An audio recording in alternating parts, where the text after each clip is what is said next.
Supriyadi. Siapakah Supriyadi? Kisah apa yang ada di balik nama Supriyadi? Mungkin beberapa dari Anda asing dengan nama ini. Supriyadi adalah pemimpin pembela tanah air atau disingkat Pekta Blitar yang dibentuk oleh Jepang yang berbalik memberontak melawan penjajahan Jepang. Banyak cerita dari masyarakat Jawa Timur tentang sosok ini, hingga kabar mistis tentang keberadaannya sampai saat ini. Supriyadi dilahirkan di Trenggalek, Jawa Timur pada tanggal 13 April tahun 1923. Nama kecilnya adalah Priyambodo, namun karena sering sakit, namanya diganti menjadi Supriyadi.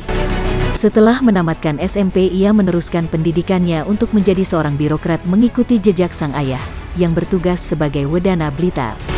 Belum sempat menamatkan sekolahnya, Asia Raya dikejutkan dengan serangan cepat militer Jepang, termasuk ke wilayah Indonesia. Kondisi ini memutar nasib Supriyadi untuk memilih pendidikan militer Jepang yang bernama Pekta di Tangerang, Jawa Barat. Selanjutnya, ia ditugaskan ke wilayah Blitar dengan pangkat Sudanco. Disinilah rasa nasionalisme Supriyadi terketuk ketika melihat penderitaan rakyat Blitar saat itu.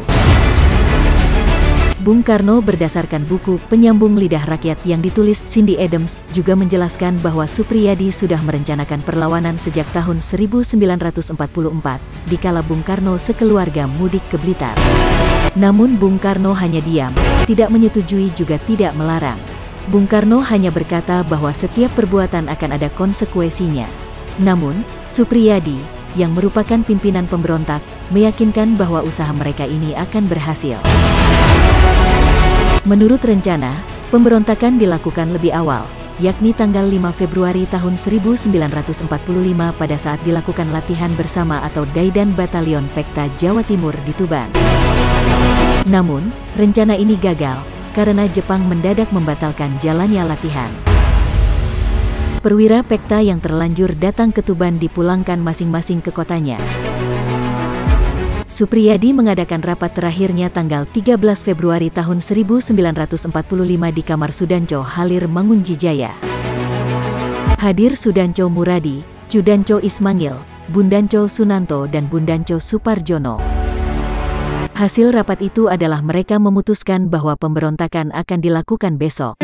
Mereka masing-masing tahu resikonya bila gagal, paling ringan disiksa dan paling berat hukuman mati. Rencana ini terkesan tergesa-gesa karena Supriyadi dan rekan-rekannya khawatir tindak tanduk mereka telah dimonitor Jepang. Sudanco Halir menceritakan di Blitar baru saja datang satu gerbong anggota Kempektai atau polisi rahasia Jepang yang baru datang dari Semarang. Mereka menginap di Hotel Sakura. Supriyadi menduga kedatangan Kempektai untuk menangkap dirinya dan rekan-rekannya. Pada tanggal 14 Februari tahun 1945, pukul 3 sore, senjata dan peluru telah dibagi-bagikan ke anggota Pekta. Jumlah yang ikut serta dalam gerakan itu adalah 360 orang.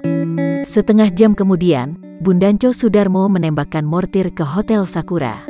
Hotel direbut dan tentara Pekta menurunkan slogan Indonesia akan merdeka, yang merupakan janji propaganda Jepang dan menggantinya dengan spanduk Indonesia sudah merdeka. Mereka juga mengibarkan bendera merah putih pada saat itu. Pasukan Pekta melucuti senjata para polisi dan membebaskan tawanan dari penjara. Beberapa orang Jepang yang ditemui dibunuh. Mereka lalu bergerak menyebar ke tempat yang sudah ditentukan sebelumnya. Namun entah kenapa, rencana penyebaran malah gagal. Seluruh pasukan Pekta seusai serangan justru berkumpul di hutan Ngancar, yang terletak di perbatasan Kediri. Sejak awal, Jepang berhati-hati dalam menangani pemberontakan Pekta. Mereka tidak terlalu ofensif dan lebih cenderung menggunakan jalan persuasif untuk menjinakkan Supriyadi dan rekan-rekannya. Hal ini dilakukan demi menghindari tersulutnya kemarahan Daidan atau batalion Pekta yang lain yang bisa membuat pemberontakan meluas. Setelah kota Blitar berhasil diduduki kembali, langkah diplomasi pun dibuat. Kolonel Katagiri yang ditunjuk untuk memimpin operasi penumpasan mendatangi pasukan Supriyadi yang bertahan di hutan Ngancar, perbatasan Kediri. Tanggal 19 Februari tahun 1945, di Sumberlumbu, Katagiri bertemu dengan Muradi, salah satu pemimpin pemberontak. Pasukan Pekta menawarkan penyerahan diri bersyarat. Adapun syaratnya adalah 1. Mempercepat kemerdekaan Indonesia. 2. Para tentara Pekta yang terlibat pemberontakan tak akan dilucuti senjatanya. 3. Aksi tentara Pekta yang dilakukan pada tanggal 14 Februari tahun 1945 di kota Blitar tak akan dimintai pertanggungjawaban. Kata Giri menyetujui syarat tersebut. Sebagai tanda sepakat, ia menyerahkan pedang perwiranya kepada Muradi untuk disimpan. Setelah itu Muradi beserta seluruh pasukannya kembali ke Blitar. Pada saat kembali dari Ngancar inilah, Supriyadi terakhir kali terlihat. Ada dugaan dia diculik secara diam-diam dan dibunuh Jepang di Gunung Kelut, namun berkembang juga isu bahwa Supriyadi sengaja melarikan diri. Mungkin ia memang sudah tak yakin Jepang akan memenuhi syarat yang diajukan Pekta. Jika itu yang ia rasakan, Supriyadi benar. Kesepakatan Sumber Lumbu ternyata tak diakui oleh pimpinan tentara Jepang di Jakarta. Mereka meminta Kempektai tetap menuntut para pelaku diproses. Dari hasil pilah memilah dan negosiasi, diberangkatkanlah 78 tentara Pekta ke Jakarta untuk menghadapi pengadilan militer Jepang. Anggota lain yang terlibat hanya dikarantina di mes. Hasil dari sidang militer, sebanyak 6 orang dijatuhi hukuman mati, 6 orang diganjar hukuman seumur hidup dan sisanya dihukum antara beberapa bulan sampai beberapa tahun. Tak lama kemudian, Sudanco Muradi, Judanco Ismangil, Sudanco Halir Mangkujijaya, Bundanco Sunanto dan Bundanco Suparjono menjalani eksekusi mati dengan dipenggal kepalanya di Ancol. Beberapa sumber menyebutkan, Supriyadi merupakan pemuda yang sering melakukan laku prihatin dan banyak tirakat dalam hidupnya. Sehingga menurut kepercayaan Jawa, Supriyadi adalah orang sakti yang moksa atau menghilang saat menemui ajalnya. Menurut Ahmad Mansur Suryanegara dalam buku Api Sejarah, sebelum melakukan perlawanan, Supriyadi memohon restu pada Kiai Ngabdullah Hatib dan Kiai Muhammad Kholil, 2 ulama ternama di Blitar. Dari 2 kiai inilah dibacakan doa untuk keselamatan dirinya menjelang perlawanan terhadap Jepang. Haryo Semiarso, kepala desa Sumber Agung pada zaman penjajahan Jepang, beberapa saat setelah pecahnya pemberontakan Pekta Blitar mengaku pernah menyembunyikan Supriyadi di rumahnya selama beberapa hari. Dari dia pula diperoleh informasi bahwa Supriyadi kerap mengunjungi pantai selatan di sekitar Blitar. Lagi-lagi berdasarkan kepercayaan orang Jawa, pantai selatan merupakan tempat nyalmu, mencari kesaktian dan ilmu kanuragan yang ampuh. Karena di pantai yang berhadapan langsung dengan Samudera Hindia ini dipercaya bersemayam Ratu Pantai Selatan, Nyi Roro Kidul. Konon, siapa saja yang sering menjalankan tapa brata di pantai ini, dipercaya akan selamat dalam setiap gejolak. Pasca menghilang, Bung Karno dianggap tahu keberadaan Supriyadi. Sehingga ketika Republik Indonesia berdiri, Supriyadi diangkat menjadi Menteri Keamanan Rakyat oleh sang proklamator. Namun karena tak kunjung muncul, akhirnya jabatan itu dipegang oleh Imam Muhammad Sulyo Adikusumo. Hingga saat ini, Supriyadi belum diketahui kondisinya, hanya saja ia pernah berpesan kepada ibunya beberapa hari sebelum pecahnya pemberontakan, apabila ia tidak kembali ke rumah dalam waktu 5 tahun, itu tandanya dirinya sudah meninggal. Namun hilangnya sosok Sudanco Supriyadi secara misterius pasca peristiwa tersebut, menimbulkan silang pendapat di antara beberapa sumber. Seolah keberadaan Supriyadi menjadi daya tarik tersendiri, terutama saat kemunculan Andaryoko, sosok yang mengaku sebagai Supriyadi pada tahun 2008 silam.